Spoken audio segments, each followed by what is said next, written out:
Muy buenas noches, bienvenidos a Opina Bogotá, el espacio para la opinión, el debate y las entrevistas de fondo en el canal Capital. Un saludo a toda nuestra audiencia en señal abierta y en plataformas digitales en Bogotá, en Cundinamarca, en el resto del país, fuera de Colombia, donde siempre nos reportan sintonía. Gracias por estar con el canal público de la ciudad. Esta noche nos acompaña el ministro de Salud, Alejandro Gaviria, quien durante los últimos 6 años ha estado al frente de una de las carteras más estratégicas en cualquier país, nada más ni nada menos que la que tiene que ver con la salud de la gente. Ministro Alejandro Gaviria, bienvenido a Canal Capital, buenas noches. Jessy, buenas noches, saludos a los televidentes, muchas gracias. Casi no concretamos esta invitación. Casi no concretamos, pero logramos hacerla siendo usted todavía ministro, que es lo importante. Esa era la idea. Para hacer todo el balance. Bueno, pero gracias, Medio, por la invitación y por la paciencia también. No, ministro, bienvenido siempre. Ministro, hay muchos temas que tocar con usted esta noche relacionados con su gestión. Empecemos con uno que de alguna manera muchas personas le reconocen a usted dentro e incluso fuera del país e incluso sus detractores. Tiene que ver con el precio de los medicamentos. Usted se dio una batalla contra viento y marea para ponerle coto a esos precios elevados en los medicamentos y en la última semana lo hemos visto muy activo con el precio de los medicamentos en lo que tiene que ver con los anticonceptivos para mujeres. Lo señala usted como uno de sus logros en estos 6 años. En este tema, ¿qué ha hecho?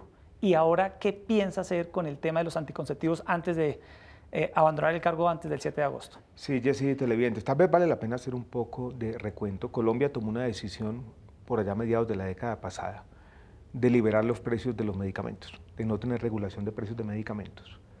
Eso, 2 o 3 años después, produjo una gran crisis financiera del sistema de salud. Básicamente es como si se hubiera puesto en práctica una política, yo pago todo a cualquier precio. Pues Colombia, sobre todo el sistema de salud y sobre todo los medicamentos de alto costo, comenzó a pagar los precios de los medicamentos más altos, no solamente del mundo en desarrollo, sino de casi todo el mundo. Hubo abusos que el país conoce bien, ¿no? Yo llego en el ministerio en el año 2012, ya se habían hecho los primeros intentos de regular algunos precios, pero me di cuenta en ese momento que esto era cuestión de supervivencia para el sistema de salud. Y comenzamos una política de regulación de precios de medicamentos muy sencilla para explicar a la gente. Sí. Cogimos un grupo de países, lo llamamos países de referencia, observamos el precio de los medicamentos en este grupo de 17 países, los comparamos con los precios en Colombia, y si son muy altos en Colombia, nos cercioramos que el precio en Colombia esté por allá en el nivel del tercer o cuarto país con los medicamentos más baratos.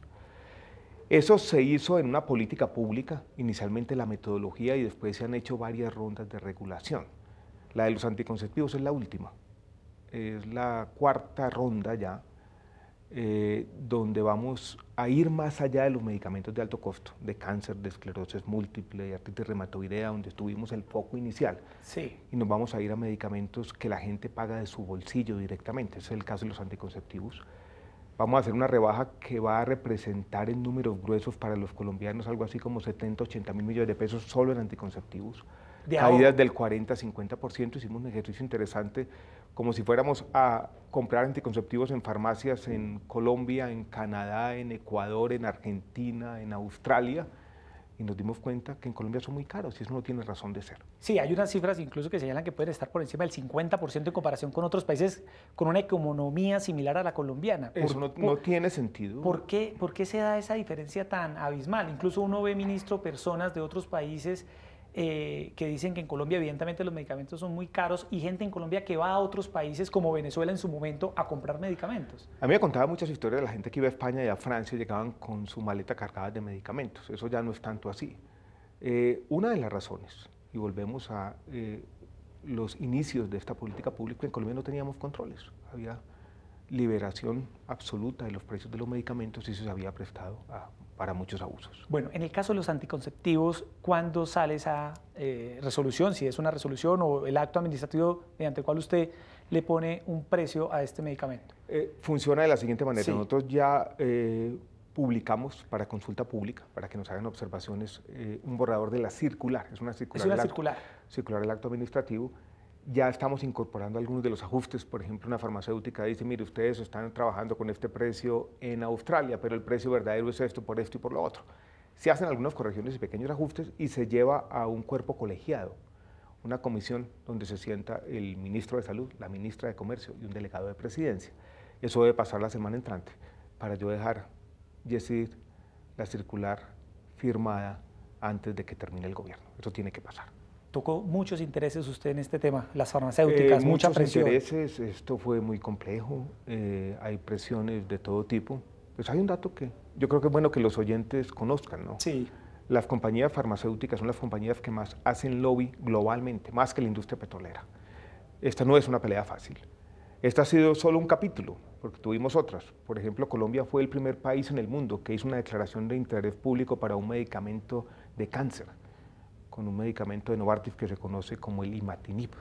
Esa pelea la dimos en el año 2015. Que usted relata en su libro porque años después fue parte de su tratamiento. Yo relato en mi libro porque fue una pelea dura, no tuvo que ver con mi cáncer directamente porque eso es para una forma de leucemia, pero relato una anécdota y así es bonita, y es que yo recibí un libro de una investigadora asociada por muchos tiempos a la Organización Mundial de la Salud, que tenía una notica, una pequeña dedicatoria, que me decía para el ministro Gaviria, el ministro que todos los pacientes de cáncer quisieran tener. Y yo relato en el libro de manera paradójica, en ese momento yo todavía era ministro de Salud y ya era paciente de cáncer. Imagínense, un funcionario público, y más si es un ministro de Salud, debe actuar con muchas presiones. En este caso usted, en este tema de los medicamentos, libró muchas presiones, usted mismo lo reconoce. ¿Cómo lo hizo? ¿Tuvo el apoyo del presidente Santos? ¿Fue usted un poco vertical? ¿Fue en línea recta sin escuchar este tipo de presiones de lado y lado? ¿Cómo hizo usted para salir adelante en un tema tan difícil? Yo diría, Jessy, que se necesitan tres cosas. Por supuesto, apoyo del presidente. Sin apoyo del presidente esto habría sido imposible.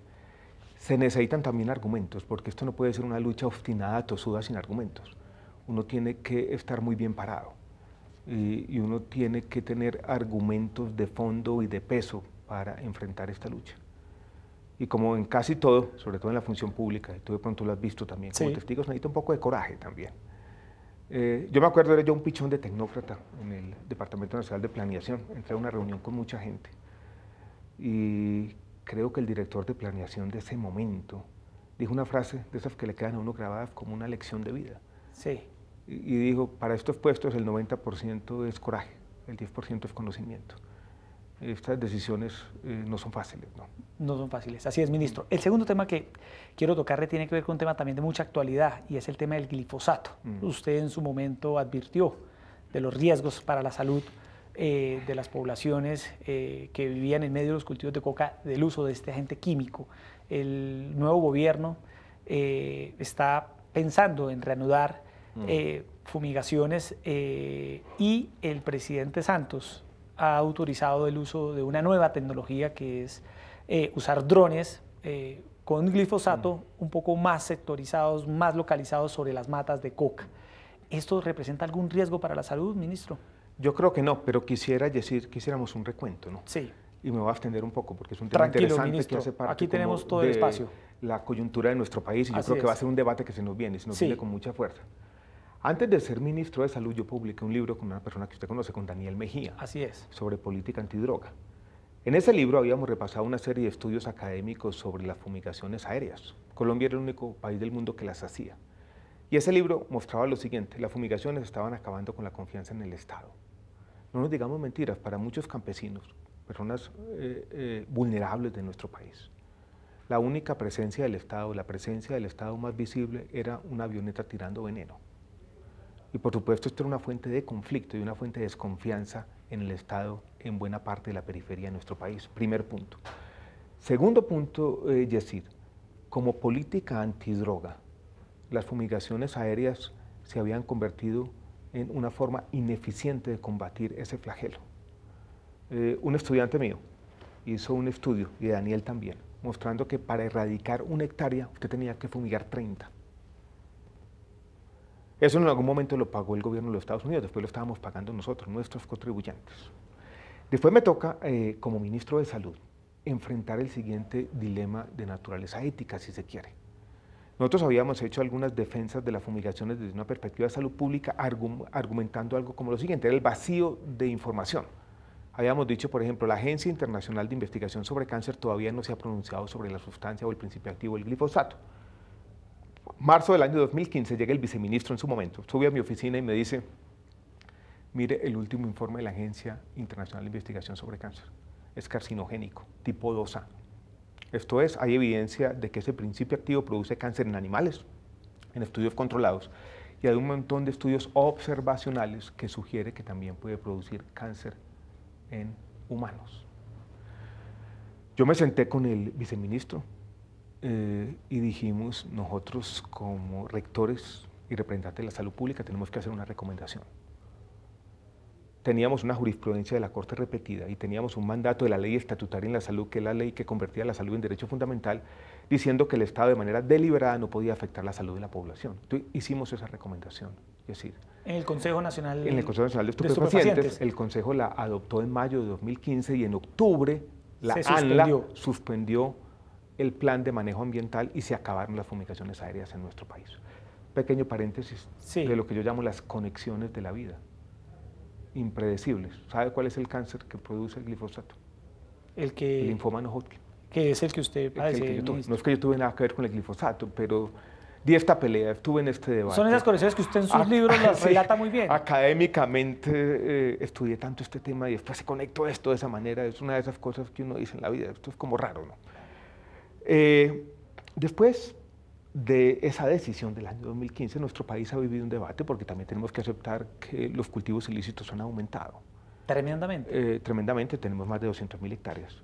Pero yo creo que si uno mira de manera concienzuda y académica la situación actual, no podría colegir de manera inmediata que ese aumento se debe a la suspensión de las aspersiones aéreas. Muchas de ellas ya se habían dado en los parques naturales en esa frontera de 10 kilómetros con Ecuador. Y hay dos variables que han influido, o tres variables. Casualmente, la devaluación del peso, que hace mucho más rentable estas industrias exportadoras en últimas. La minería ilegal ha perdido rentabilidad relativa por también el comportamiento del precio del oro. Y tercero, yo creo que hubo una expectativa con los diálogos de paz de que iba a haber una especie de remuneración a quienes sustituyeran cultivos. Esas son las tres causas fundamentales, no los cultivos ilícitos.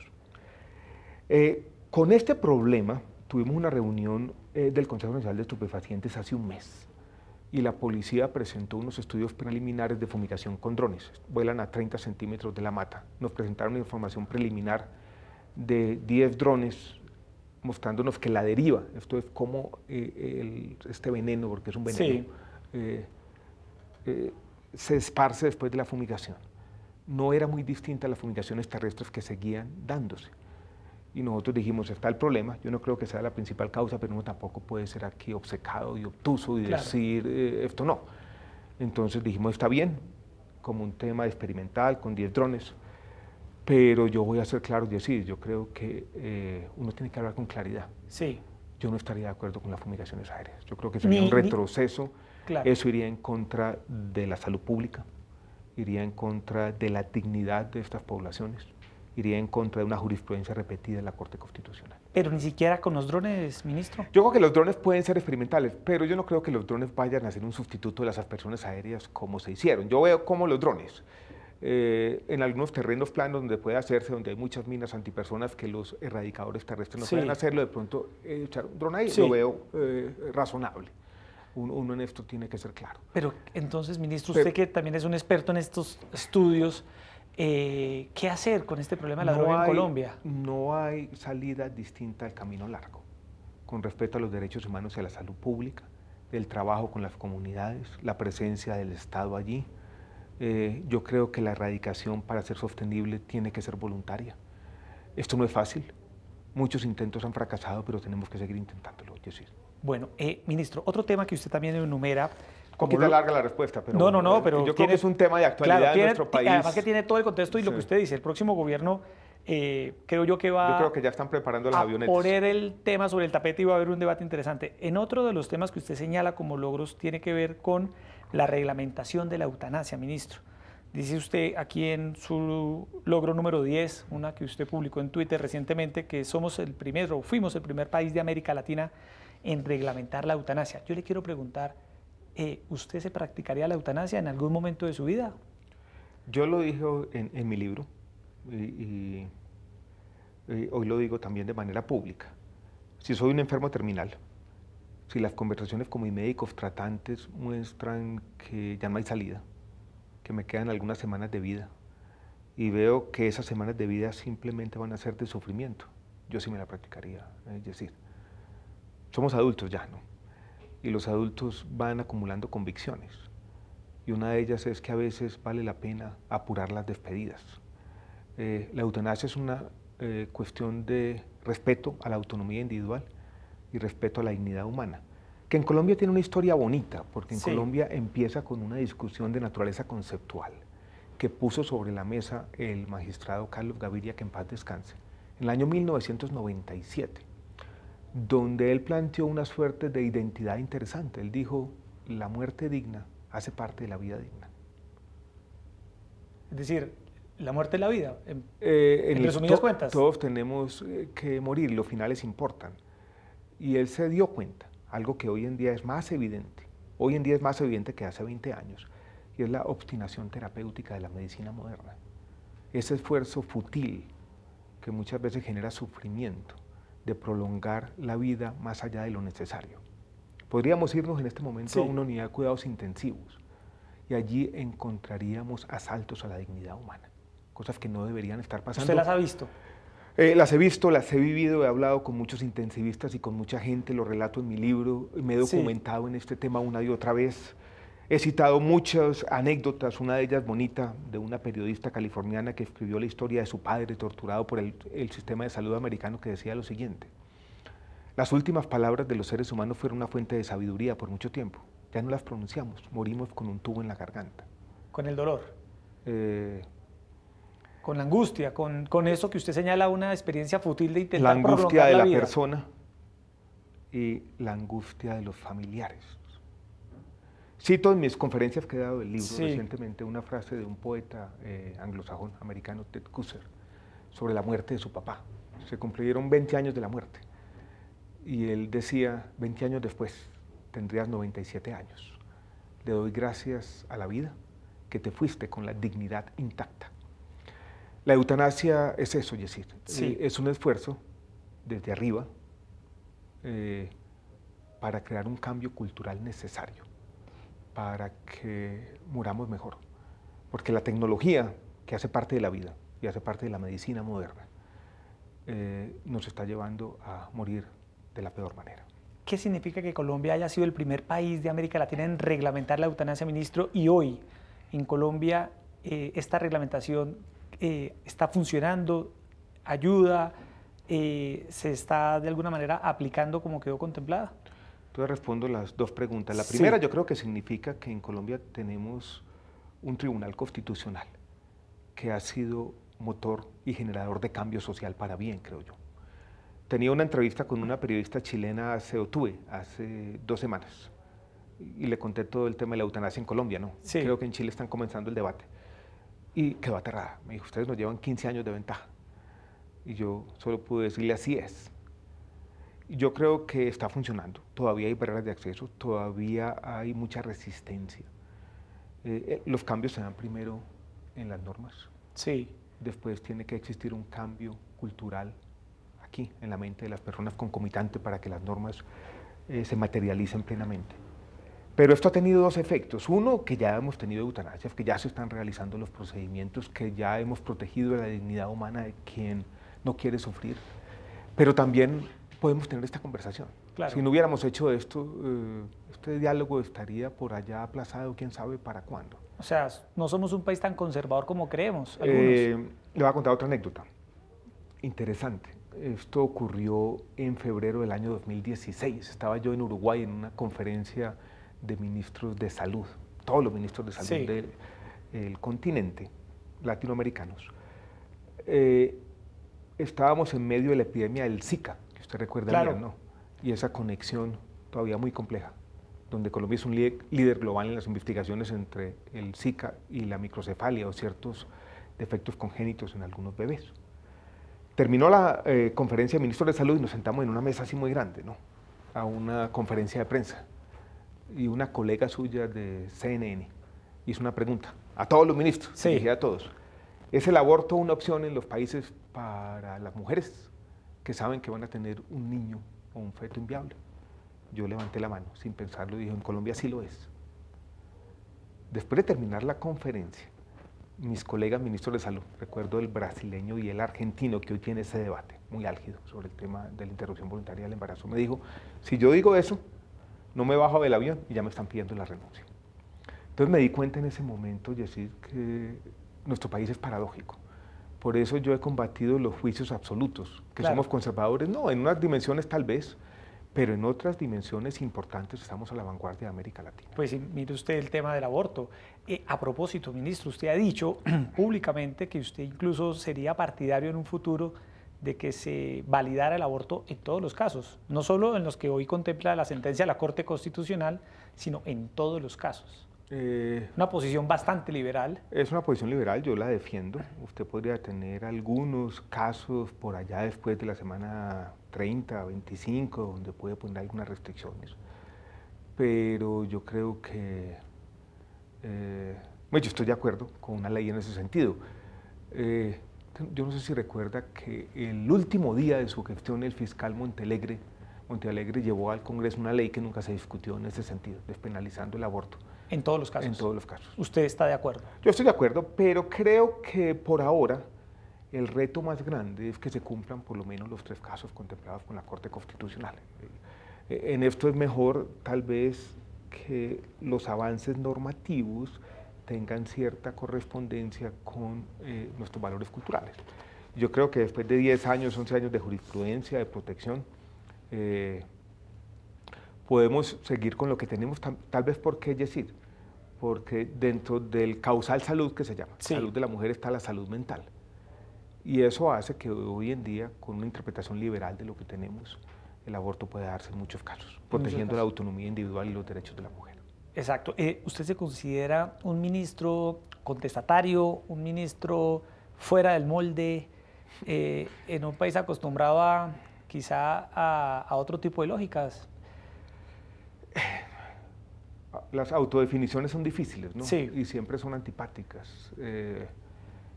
Pero de pronto sí tengo algunos atributos, yo no sé si buenos y malos, pero sí diferentes, ¿no? ¿Y cómo hizo para ser un ministro con esos atributos diferentes, como usted muy tímidamente se define, durante 6 años en esta cartera tan difícil? Tal vez por eso, Yesid, un poco porque las arandelas y todo esto que acompaña el poder nunca me interesó. Siempre he tenido cierto desapego con los cargos públicos. Sabía que tenía que hacer mi trabajo. Cierta insolencia al decir, bueno, si me echan a mí no me importa tampoco, ¿no? Sí. Eso ayuda a veces, ¿no? Pero 6 años. Son muchos. Estábamos en el Congreso de la Asociación Colombiana de Hospitales y Clínicas hace 3 semanas y vino un investigador inglés que acaba de escribir un libro muy bonito sobre sistemas de salud. Yo me le presenté y me dijo, ¿usted es el ministro de Salud de Colombia? Sí, uy, yo lo quería conocer a usted. Nunca, no he conocido en el mundo un ministro de salud que tenga 6 años. Claro. O sea, el tipo quedó completamente aterrado. Como se dice popularmente, un ministro de salud es un cargo quemadero, clásico en un país como Colombia. Hay una frase que incluso me gusta más, que me la dijo por allá también un empresario argentino con el que hablé alguna vez. Digo, estos cargos se están convirtiendo en trituradores de personas. No es fácil, Yesid. Pero pareciera que a usted, ministro, este cargo lo fortaleció como persona. En muchas dimensiones sí, y lo voy a decir haciendo un poco de introspección. A la hora de los balances, yo sí creo que hoy en día soy una mejor persona, más empática, más conectada con la gente, más consciente de los problemas del país, más conocedora de las posibilidades y las dificultades del cambio social, más conocedora de lo que son las falencias de nuestro Estado. Pero también tengo que reconocerlo, Yesid, yo he sufrido aquí, y muchas veces, y algunos médicos me han dicho, yo no quiero posar de víctima, sí, que yo terminé enfermo como resultado del estrés crónico asociado a esta responsabilidad. ¿Y usted lo siente así? Yo no lo siento así, pero este último semestre, en este proceso de recuperación, con la incertidumbre de estar saliendo de un cáncer, con los vaivenes emocionales que acompañan a haber pasado por una enfermedad muy compleja, a veces me da miedo. Por ejemplo, estos últimos días he estado como estresado con el cierre, con las cosas, y le dije a mi esposa, yo necesito estar más tranquilo, definitivamente. O sea, está contando ya los días. Pero de buena manera, ¿no? Sí, uno tampoco tiene que despreciar esto, pero yo sí quiero descansar, yo sí. Sí, ministro, usted en este libro, me he leído sus 2 libros, en el de Hoy es Siempre todavía. 6 años me dieron para escribir 2 libros, también fue mucho. 2 libros muy vendidos, muy bestseller. Se vendieron. Eso es otra cosa que no es usual, un ministro de salud bestseller. En la página 75 usted toca un tema de mucha importancia. Hoy en día en Colombia tiene que ver con el uso de la marihuana medicinal en tratamientos terapéuticos. Dice usted en su libro que se sometió usted en esas conexiones de la vida a un tratamiento de marihuana medicinal con unas gotas para superar náuseas, dolor. ¿Cómo fue esa experiencia, ministro? Y hoy en día el uso de la marihuana medicinal en Colombia, ¿en qué está? Perfecto. Yo había promovido, primero por un decreto, después con una ley, la hizo el senador Juan Manuel Galán y nosotros la reglamentamos, los usos científicos y medicinales de derivados del cannabis. Me parecía interesante, me parecía que también podría abrir más sensatez en el debate sobre el problema mundial de las drogas. Y la vida se vuelve a conectar, Yesid, ¿no? Y yo no soy médico, muchos de los televidentes de pronto lo saben, pero tengo entrenamiento científico y me gusta estudiar. Entonces, para esos debates sobre la marihuana medicinal, había leído varios libros, me había leído muchos artículos científicos y podía recitar casi de memoria los usos, por lo menos promisorios, del cannabis medicinal para el dolor neuropático, para ciertas formas de epilepsia refractaria, para el estrés postraumático. Y uno de ellos era para pacientes de cáncer y sobre todo las náuseas asociadas a las quimioterapias. Recuerdo que en uno de los libros había leído una historia que tenía este título: El paciente de cáncer que luce muy bien.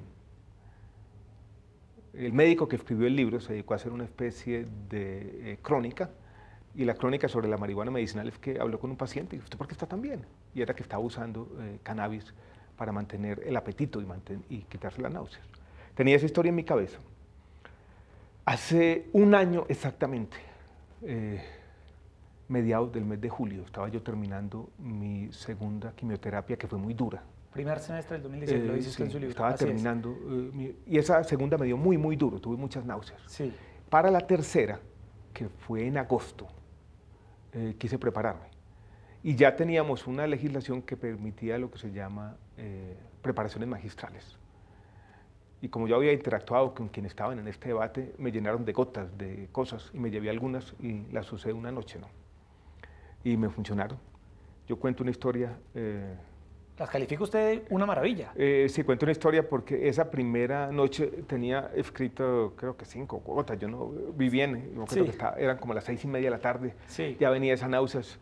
Yo oía que por el corredor del hospital estaban distribuyendo la comida, ¿no? Y ese olor de la comida me producía una gana de vomitar. La verdad que yo dije: llegó la hora de la marihuana medicinal. Las gotas, me las tomé, me quedé tranquilo, empecé a ver el noticiero, apagué el televisor en algún momento. Y las bolsas de los medicamentos, que eran unas bolsas negras, se reflejaban siempre en el televisor, apagado, ¿no? Y yo comienzo a mirar el televisor y veo que esas bolsas negras se habían convertido en unos patos de color verde danzantes. Y yo dije: jue madre, esto me está haciendo efecto, ¿no? Claro. Después me di cuenta que se me había ido la mano con las goticas y que ya estaba con alucinaciones. Sobredosis, ¿no? Y digo yo en el libro, para bien o para mal, se me había ido la mano. Pero hoy en día en Colombia el consumo de marihuana medicinal, ministro, bueno, hoy en día estamos en lo siguiente. Está reglamentado todo el tema de la producción, de las semillas, del cultivo. Se sacó un decreto hace 2 semanas aproximadamente para que el INVIMA le pueda dar registros sanitarios fitoterapéuticos que contienen principios psicoactivos. Esto es para que ya se puedan empezar a vender en Colombia, comercializar productos con derivados del cannabis. Y hoy en día existen sin registro sanitario lo que llama preparaciones magistrales, o sea, médicos que traen sus pacientes y que mientras obtienen el registro sanitario hacen la preparación y pueden dárselo. Está esto en proceso de consolidación, pero Colombia, Yesid y televidentes, se está convirtiendo no solamente en un país donde estos productos se van a poder comercializar, sino tal vez en el centro del estudio y la producción de derivados del cannabis en América y yo diría en el mundo. Tenemos un país muy 50 y pico de empresas que quieren trabajar aquí, los canadienses, los suizos, algunas empresas americanas del estado de Colorado, Colombia es hoy en día la historia que contar en esta industria naciente y en esta especie de commodity que está emergiendo globalmente. Si uno les cree, y yo no sé qué tanto creerles, porque algunos están haciendo planes, algunos de ellos creo yo pueden ser fantasiosos. Sí. Esto puede ser en 5 años, es decir, más importante que las flores, que los bananos. Colombia no ha construido muchas historias agroindustriales de éxito. Chile tiene la manzana, los vinos, Brasil tiene el jugo de naranja. Nosotros quizá el café en su época. Perú se metió en la paprika, el brócoli, los espárragos, pero el café tiene más de 100 años. Y Colombia en las 2 últimas generaciones no estaba allí. Yo creo que aquí... ¿Y cree usted que la marihuana medicinal puede ser una oportunidad? De éxito de la agroindustria colombiana en los próximos años. Puede ser. Ministro, hablando de los balances, el otro libro que usted publicó siendo ministro es Alguien tiene que llevar la contraria. Y el primero es Hoy es siempre todavía, ¿no? Hoy es siempre todavía, sí, el del que hablamos ahora, donde usted relata con mucho detalle toda su enfermedad, ministro, pero en este libro de Alguien tiene que llevar la contraria hay algo que me llamó la atención porque parece un contrasentido. Sí, pero por supuesto, ambos me los leí con mucho juicio, pero hay un dato aquí que me parece un contrasentido a la hora de los balances y a las personas esta frase les sonará un poco insólita, y es que los colombianos odian el sistema de salud y usted dice que eso es falso. Dice usted, el 80% de los colombianos dice estar descontento con el sistema de salud o las políticas de salud, pero cuando se pasa de la evaluación general a la evaluación específica concreta, los porcentajes cambian drásticamente. Más del 60% de los colombianos dice haber recibido una buena o muy buena atención en su último contacto con el sistema. Una paradoja. Es una paradoja, no lo de Colombia. Sí. Hay un investigador global que se llama, psicólogo en MIT, se llama Steven Pinker, que acaba de publicar un libro precisamente sobre eso. Él lo llama la brecha de optimismo, y es cuando le hacen a una persona en otro país, no hablemos de Colombia todavía, una encuesta diciéndole, bueno, ¿usted qué opina de la situación de su país? Dice, pésima. ¿Cómo le ha ido a usted? Personalmente, a mí me ha ido muy bien. Y él muestra cómo en este mundo, en estas democracias mediatizadas de este siglo XXI, donde estos aparaticos nos están enloqueciendo, donde estamos llenos de anécdotas que representamos como si fueran la esencia, la gente tiene esa contradicción. Nosotros, y lo puedo demostrar y decir claramente, con muchos ejercicios estadísticos hechos de manera independiente, que lo mismo pasa en Colombia. Cojamos una persona aquí, saliendo del estudio, y preguntémosle, ¿usted qué opina del sistema de salud? Le va a decir que muy mal. Que pésimo, ¿no? Que pésimo, claro que sí. Que a nadie atienden, que las filas... que es la locura, que las filas, que corrupción es la única historia posible. Claro. Pero después digámoslo, bueno, listo, está bien, esa es su opinión. Pero yo quiero hacerle otra pregunta más concreta. Últimos 6 meses, ¿usted tuvo contacto con el sistema de salud? El 70% le va a decir sí. ¿A usted cómo le fue? Bien. 70% va a decir, a mí me fue bien. ¿Y entonces? ¿A qué obedece eso? ¿Fruto de lo que usted llama esta sociedad mediatizada, de percepciones, de prejuicios? Yo creo que fruto de muchas cosas, fruto de esa contradicción. Finales del año pasado tenía que dar un discurso en mi alma mater, la Escuela de Ingeniería de Antioquia en Medellín, y hice un discursito que causó cierto furor y muchas críticas. Sí. Le di un solo consejo a los estudiantes. Nada más y nada menos. Que no vean las noticias. No, imagínese, nada más y nada menos, que no vean las noticias. No, y era una forma, no era, era medio mamando gallo, ¿no? Pero una forma de decirle a la gente escepticismo, ¿no? ¿Qué es lo que no me gusta a mí, Jesse? Las noticias nos muestran los casos que fallan. Este sistema de salud, nuestro sistema de salud, hace 1 millón de atenciones todos los días. Muchas de esas atenciones son absolutamente, digámoslo de esta manera, milagrosas, en el sentido de que Colombia hace lo que no se hace en otro país de América Latina. Y voy a contarle mi anécdota, una personal. Sí. Último día de mi radioterapia. Los enfermos de cáncer guardamos las fechas, ¿no? Nuevos aniversarios que cumplimos, diciembre 22 del año pasado. Madrugué yo muy temprano, era a las 8 de la mañana, llegué a las 7:30 y me senté. Había 5 personas esperando. Era una fecha donde la gente ya no quería hacerse tratamientos. Me senté, ninguno me reconoció de los otros pacientes, ¿no? Comencé a hablar con ellos, eran 3 mujeres. Otra entró rápidamente con su niño al tratamiento. Me di cuenta que eran beneficiarias de sus esposos, cáncer de seno en un caso, cáncer de cuello uterino en el otro. Eran personas de estrato 2 en Bogotá. Estaban sentadas con el ministro de Salud en la misma sala, las mismas máquinas, 2 de ellas entraron primero que yo. Esa no es la imagen que tienen los colombianos del sistema de salud. Una persona del estrato 2 recibiendo la misma atención que el ministro de Salud. Y todo el mundo cree que es todo lo contrario. Ahora venía para acá y alguien me insulta diciendo el ministro de Salud que se hizo un tratamiento en Estados Unidos. O sea, yo he dicho de todas maneras que yo me traté aquí con los médicos colombianos, pueden mirar mi historia clínica. La clínica del country. Entonces estamos llenos de esas mentiras, ¿no? Sí, pero entonces usted siente, ministro, que el modelo de salud en Colombia es un modelo de salud bueno. Yo tampoco puedo desconocer la realidad, tenemos muchos problemas. Ayer estuve en Medellín y hablé con un médico que acababa de llegar de Chile y estaba aterrado el tipo, ¿no? Me dijo, en Chile todo el mundo no hizo sino hablarme bien del sistema de salud de Colombia. Yo creo que si usted, lo voy a decir de esta manera, Yesid, y voy a hablar con nombres propios, si usted está afiliado a una buena EPS aquí en Bogotá, voy a hablar de una sin ánimo de lucro, Compensar, que tiene algunos problemas, pero yo creo que es muy buena. Usted está probablemente en el mejor sistema de salud de América Latina. Si usted no está afiliado a una buena EPS, y también tendríamos otros nombres que decir, sí tiene muchos problemas, pero yo creo que hay EPS, por ejemplo, en la Costa Caribe, para hablar de dos, Cosalud y Mutual Ser, hacen una labor social extraordinaria. Yo creo que vamos a tener en este momento televidentes escépticos, que van a repetir la frase de cajón, ¿dónde vive el ministro? ¿Usted en qué país vive? Sí, usted tiene preparado. Pero para luchar un poco contra ese escepticismo, yo creo que valdría la pena por lo menos generar esta pequeña duda. Y yo creo que Colombia tiene un mucho mejor sistema de salud de lo que los colombianos creemos muchas veces. ¿Y en dónde está quizá el próximo o el gran desafío que afrontará el próximo ministro de Salud? Lo voy a citar en tres partes. Es decir, uno, tiene muchos desequilibrios financieros todavía el sistema. Gasta más de lo que tiene. Necesita una inyección de mayores recursos. Segundo, hay varias EPS que necesitan atención inmediata. Y tercero, yo creo que hay muchas brechas entre lo urbano y lo rural en nuestro sistema de salud. Nuestro sistema resultó mucho mejor en las ciudades que en zonas rurales, donde sistemas distintos, ofertistas distintos al nuestro, basado en el aseguramiento, funcionan a veces mejor. Sí, en la campaña electoral que acaba de terminar presidencial, incluso se ventiló la posibilidad a Petro de acabar la CPS. ¿Eso es una buena idea, a su juicio, ministro? Yo lo único que dije es, uno no puede destruir sin haber construido.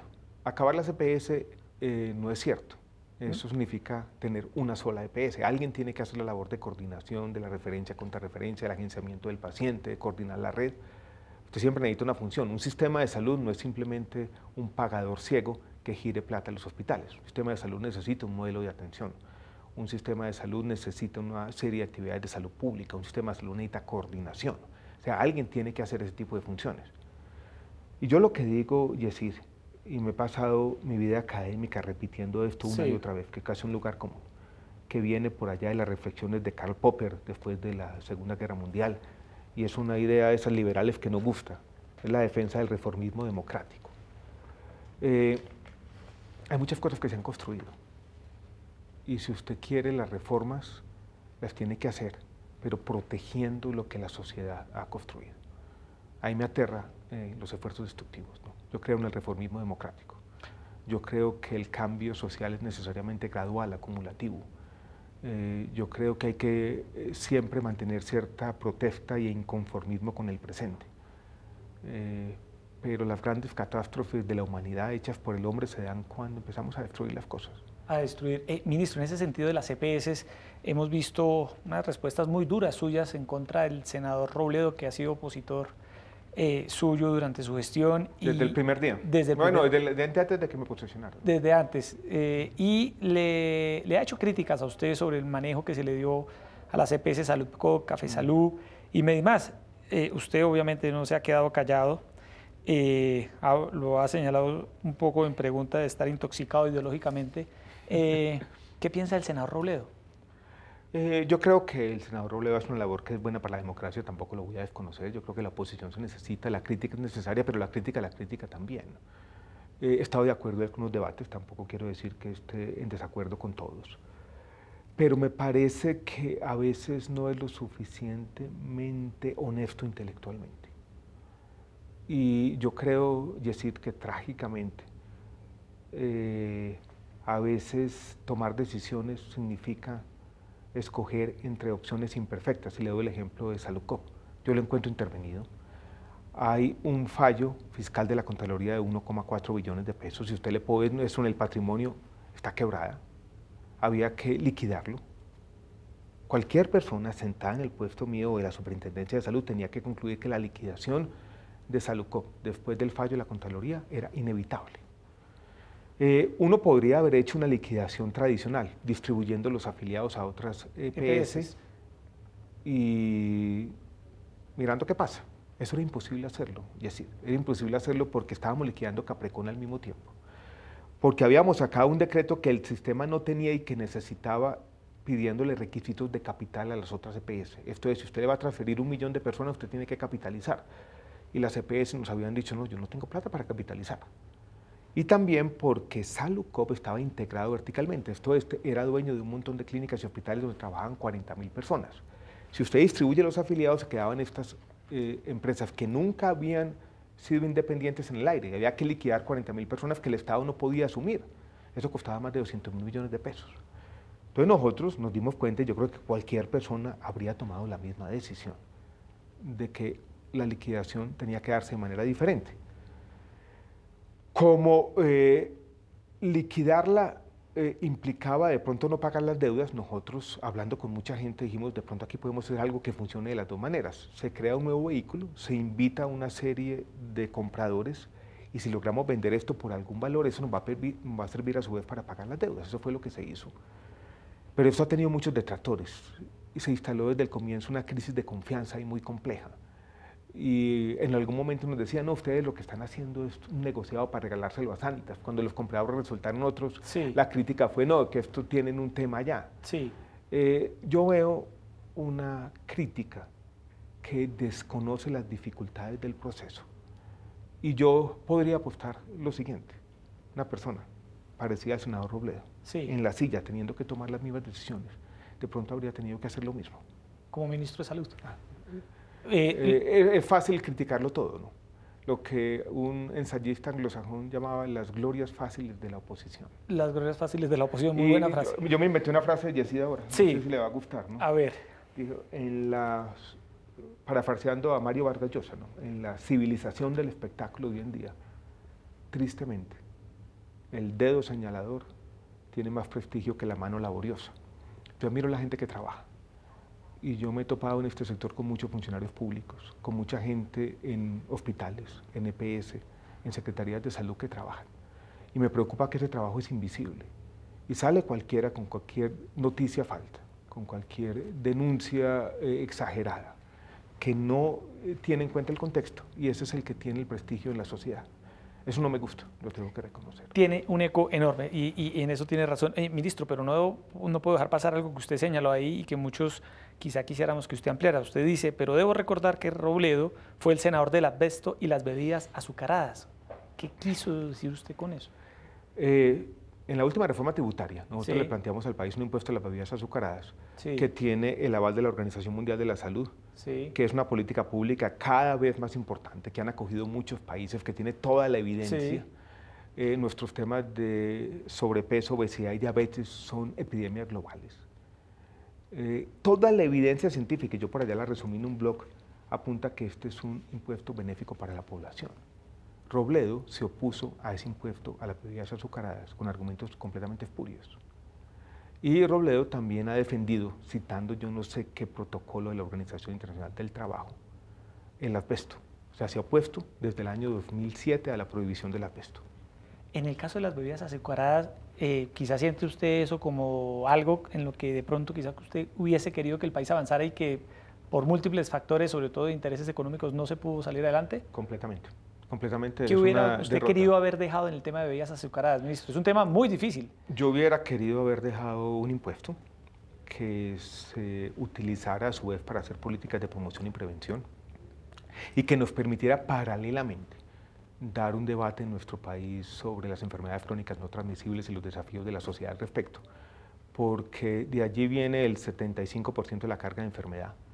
Le cuestan al país 10, 12, 15 billones de pesos al año estos temas asociados con el sobrepeso y la obesidad. Y yo creo que estamos transitando hacia una situación de insostenibilidad de nuestro sistema. no queremos tomar medidas, ¿no?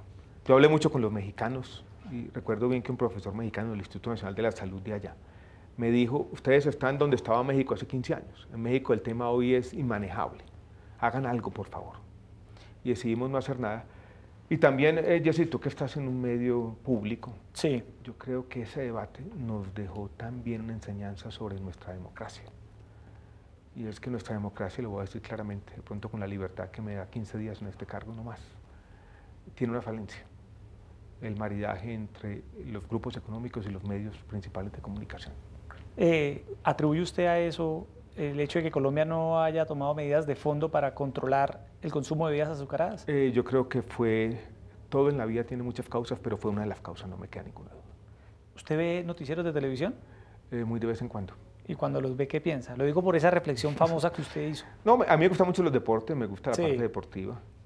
Los seres humanos nos gustan los chismes, las partes de chismes las disfruto sí. también. Sufro viendo los noticieros de televisión. ¿Por qué? Me parecen cercados muchos de los reportes.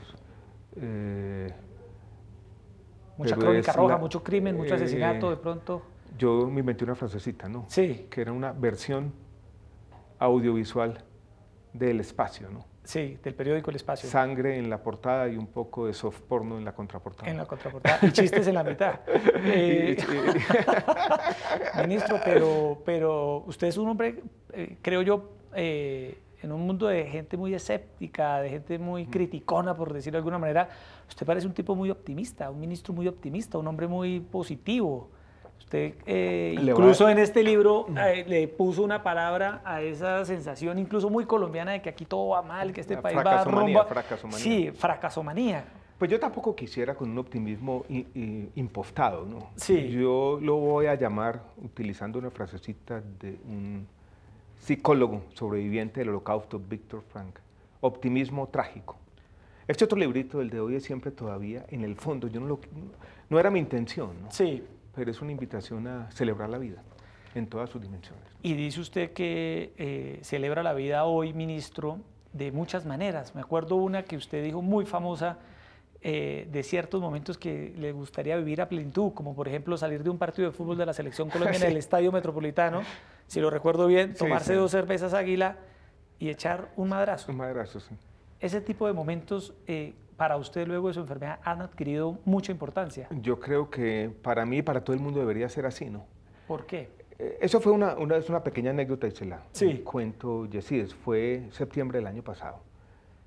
Parte muy dura de mi tratamiento. Estaba quimioterapia, me había dado una infección, tuve una sepsis, entraba y salía del hospital. Llevaba 6 semanas como sin ver el mundo, ¿no? Mi vida era una lucha permanente con la enfermedad, ¿no? Me sentía débil. Era un lunes en la tarde, llegué a mi casa después de una estancia larga en el hospital y me acosté en la cama y yo dije, le quiero mandar un mensaje a mi esposa. Y escribí cosas que me gustaría hacer, ¿no? Y se lo mandé a mi esposa, era caminar con el niño por el parque, cogido de la mano, hablando de los temas de siempre. Sí. La indiferencia del universo, la inutilidad de las tareas, así. Salir los dos caminando, dar la vuelta a la esquina, entrar al restaurante italiano, sentarnos en una mesa, no frente a frente, sino cada uno a su lado y tomar una botella de vino o simplemente conversar. Cosas como esas, ¿no? Estaba también la de la Selección Colombia. Y se lo mandé a mi esposa, tengo que confesarlo, Jessy, con lágrimas en los ojos, ¿no? Y en ese momento me quedó esa convicción de la necesidad imperiosa, esto va a sonar a autoayuda, pero es así, celebrar la vida, ¿no? Celebrar la vida. Las diminutas dichas. Yo después eso se lo mandé a mi esposa, lo puse en Instagram, creí que nadie lo iba a leer. No, se viralizó. Y se viralizó. Todo el mundo yo creo que hizo muchas de las cosas que usted dijo. dijo. En el fondo me dejó esa enseñanza, o a todos, ¿no? Sí, claro. Estoy seguro que mucha gente hizo lo que usted decía. Había que sacudirse un poco. Claro. Sí. ¿Cómo se siente hoy de salud, ministro? Me siento mejor. Se ve muy bien. No, me siento bien. He tenido 2 meses buenos. Sí. Trato de hacer ejercicio todos los días, de comer bien. No he podido dormir bien, eso me preocupa un poco. ¿Por qué? La noche. En parte preocupación de tanto problema. Las angustias del ministerio, las cosas que se dicen, las tareas por hacer. Yo soy de los que a medianoche se acuerda de una cosa y sale y la apunta en una libretica. ¿Se angustia mucho usted, ministro? Sí, me angustio. He tenido tal vez, yo lo llamé alguna vez, un exceso de responsabilidad, esclavo del super yo. Esclavo del super yo, que no es muy usual a veces encontrar muchos ministros o muchos funcionarios públicos así, sin estigmatizar a la mayoría que son gente muy comprometida, pero a veces también no es usual encontrar a alguien que se angustie por lo que hace. Son muchas las responsabilidades y Sí. en un tema de la salud donde hay tanto en juego, tanto sufrimiento humano, pues no angustiarse sería imposible, ¿no? Ministro, dos preguntas muy de médicos, que es el sector al que usted también le habla. Un abrazo. Una anécdota pequeña antes de terminar, y perdón interrumpirlo. Tranquilo, ministro. Yo entré y los médicos tenían cierta resistencia, ¿no?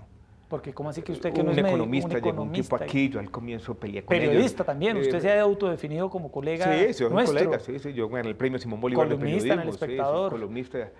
Hubo cierta resistencia, pero hoy en día muchos de mis mejores amigos son médicos, los quiero mucho. Los entiendo bien, aprecio mucho su labor, lo que yo llamo esa tarea imposible que tiene que combinar la excelencia técnica, el compromiso humanista y la claridad ética. Sí. Ayer estuve en Medellín y tal vez recibí el reconocimiento más bonito que he recibido. La Academia de Medicina de Medellín me nombró el personaje del año. Puros médicos. Imagínate, yo creo que es la primera vez que nombran a un yo no sé, no pero médico puros médicos, del año. estaba yo y discursos muy bonitos. Sí.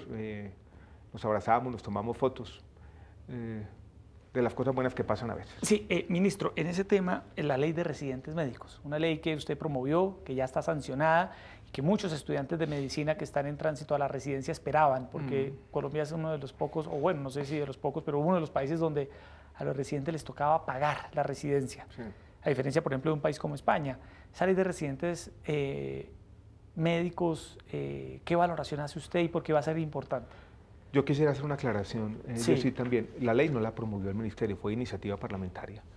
El senador Jorge Iván Ospina, Carolina Corcho de la sociedad civil, ANIR, que es la Asociación Nacional de Internos y Residentes, fueron como los principales promotores, hicieron una buena labor. En algún momento existían dudas en el gobierno de si se debía sancionar o no. Yo le dije al ministro de Hacienda, al presidente, esta ley hay que sancionarla, está corrigiendo una injusticia histórica. La ley la firmó el presidente hace 10 días, hay unos retos de implementación y reglamentación que tendrá que asumir el nuevo gobierno, pero yo creo que este es un avance importante donde el sector salud pudo ponerse de acuerdo. ¿Era necesario? Sin duda, era necesario. La otra pregunta en medicina, me dicen, le comenté a alguien que lo íbamos a entrevistar y me dice, háblele sobre el papel actual de los médicos generales en Colombia. En el país hay 55 escuelas de medicina. ¿No cree usted, ministro, que son muchas, que se debe empoderar el rol de médico en general, que actualmente no es resolutivo, se debe fortalecer la atención primaria, la detección temprana, y el actual médico general es un remitólogo a todas las especialidades? Tiene toda la razón, y hay algo que no se conoce, que estaba dentro de estos logros que teníamos aquí, que es el modelo integral de atención en salud, que nosotros llamamos MIAS, que es el modelo de atención al que hacíamos referencia hace un rato, que busca exactamente eso, darle una importancia que ha venido perdiendo en el sistema de salud del médico general. Darle un papel, llevar a que esos hospitales de primer nivel sean resolutivos, que resuelvan el 70 o el 80% de los casos que llegan, dignificarlo también al médico general. Hay un intento, por ahora callado, yo lo llamo la reforma de la salud de abajo hacia arriba, pero de pronto quien hizo la pregunta yo creo que conoce el famoso MIAS, famoso dentro del sector, guardadas las proporciones. Pero yo respondería esa pregunta de manera muy concreta diciendo, ya hay una política pública diseñada para que los médicos generales cumplan el papel que deben cumplir en nuestro sistema de salud. Le queda al próximo gobierno y creo que seguirá avanzando. Ministro, se nos empieza a acabar. Y sobre la regulación de las escuelas de medicina probablemente hay muchas, pero también hay muchas necesidades. Más que el número, yo lo que diría es el reto, el desafío, es la calidad. Muchas de las que existen hoy en día, porque la calidad es dispar, sin duda. Ministro, se nos empieza a acabar el tiempo, parte de preguntas finales. ¿Cómo quiere que se le recuerde a usted en estos 6 años como ministro de Salud? ¿Por qué quiere que se le recuerde? Por algunas de las cosas que he hecho, pero en 2 frases que ha utilizado también el señor presidente. Yo creo que yo fui un ministro reformista que cambió muchas cosas de nuestro sistema de salud, aunque muchas veces se diga lo contrario. Se hicieron muchas reformas, muchos cambios. Y un ministro que protegió los derechos de la gente en temas complejos. Ya hablamos de eutanasia, hablamos de interrupción voluntaria del embarazo y la lista podría ser más amplia. Y yo creo que la gente con el tiempo va a entender también la importancia de lo que se hizo en el control de precios de medicamentos. Pero también quiero decir que se me recuerde como un ministro que trató de ser coherente con sus principios, que no se traicionó a sí mismo, que siempre mantuvo una suerte de optimismo en este sentido, que las ideas importan y que la academia tiene que aportarle a la función pública, y que a mí no me gusta la pasividad reflexiva, pero la acción sin reflexión me parece peor. Y yo creo que llevar a todos los ámbitos esa reflexión permanente, ese ethos de la academia, que es el tratar de llevar el conocimiento a las instancias de decisión, yo creo que es importante y fue lo que yo traté de hacer, y quienes conocen la forma como yo actué, creo que lo recordarán. Sí, ministro, ¿cómo ve el país que viene? Hay un país muy polarizado, país que va a empezar una nueva época ahora a partir del próximo 7 de agosto. Usted ante todo es una persona, un intelectual, desde sus columnas, desde su pensamiento crítico, en sus libros, no como ministro de Salud. ¿Qué piensa del país que viene, de esta polarización tan compleja que se ve? Me preocupa la polarización, me preocupa que este año, Jessy, se interrumpió una tendencia, ¿no? Venía la tasa de homicidios cayendo, sí. Tuvimos a finales del año pasado la menor en 42 años, este año tenemos un aumento en los homicidios del 7-8%, eso me preocupa. Esta semana ha sido una semana compleja, ¿no? Amenazas a los periodistas, el tema de los líderes sociales, la maldita violencia que, como dijo Jorge Orlando Melo en su último libro, Historia Mínima de Colombia, es nuestro gran fracaso histórico. Eso es lo que me preocupa, que nuestros deseos, esperanzas de paz se vayan a ver frustrados, y yo creo que en eso nos tenemos que unir, Jessy. No podemos seguir cayendo en la violencia, ¿no? Sí. Y yo creo que la violencia en Colombia ha tenido una causa tal vez principal, y es creer que matando gente se construye el cambio social y se transforma la realidad. Yo creo, y a eso me dedicaré, a crear ámbitos donde se pueda hablar. Sí. Usted me preguntaba ahora por el senador Robledo, pues tenemos nuestras diferencias, pero en el fondo no han pasado de eso, ¿no? De un intercambio en Twitter que en el fondo es absolutamente benigno, ¿no? Sí. Y yo si lo veo, lo abrazo, soy capaz de sentarme a almorzar con él, y de pronto encontrándonos seremos amigos, ¿no? Sí. Eso es lo que necesitamos. Eso me preocupa, que yo veo en las últimas semanas como que estuviéramos cayendo otra vez en esa violencia que tenemos que dejar atrás. Cándido es un libro de Voltaire, ¿cierto? Sí. Usted una vez dijo que de pronto, si se le preguntara a qué se va a dedicar el resto de su vida, usted decía que Epicuro, a cuidar un jardín al final de la vida, y usted dijo, profesor de bachillerato en un pueblo. Se va a dictar clase como por profesor ahí en 10 años yo quiero hacer eso en algún momento, yo sí. ¿Qué viene para usted? ¿Qué va a hacer ahora que deje de ser ministro? Descansar 2 o 3 semanas, y tengo por ahí unos planes para escribir otro libro. ¿Sobre qué? Sobre una serie de artículos, van a ser 30 artículos que tengo pensados, donde se encuentran la literatura y la economía. Sí, pero va a volver... ideas de literatos que tienen que ver con economía. Dándome un tiempito, creo que voy a volver a dar clases, de pronto puedo volver a escribir y opinar, volveremos a ser colegas. Claro, ¿no? Y de despedida también tengo preparada una frase, ¿no?, de José Emilio Pacheco, que es un poeta mexicano, que dice algo así como: fracasé, lo confieso, pero no reclamo ni el perdón ni la indulgencia. Eso me pasa por intentar lo imposible. De eso se trata la función pública muchas veces, Diosito. Y lo señala usted en su libro. Ese poeta José Emilio está en su libro. Murió hace poco. Sí. Me gusta mucho, ¿no? Bueno, ministro Alejandro Gaviria, gracias por estar aquí en Opina Bogotá de Canal Capital, y muchos éxitos en todo lo que viene. Muchas gracias, Diosito. Bueno, a todos ustedes, muchas gracias por estar esta noche en Opina Bogotá, y los esperamos ya el próximo lunes a las 8:30 de la noche aquí para analizar un tema de interés para Bogotá y el país. Muy buenas noches.